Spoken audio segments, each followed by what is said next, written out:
Issa avait grandi dans un quartier difficile d'Abidjan, où la pauvreté frappait fort et les opportunités semblaient toujours hors de portée. Fils unique d'une mère courageuse et d'un père disparu trop tôt, il avait appris très jeune à compter uniquement sur lui-même. Intelligent et débrouillard, il rêvait d'une vie meilleure loin des ruelles poussiéreuses où il passait ses journées à aider quelques marchands ambulants.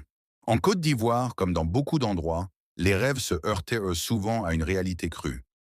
Les écoles manquaient de moyens, les emplois se faisaient rares, et le cercle vicieux de la pauvreté semblait impossible à briser. Issa voyait autour de lui certains jeunes tomber dans la délinquance, d'autres devenir victimes des trafics illégaux qui pullulaient dans la ville. Un soir, alors qu'il aidait un client dans une petite épicerie où il travaillait, un homme mystérieux s'approcha de lui. Cet homme, un trafiquant discret mais puissant, lui proposa une échappatoire.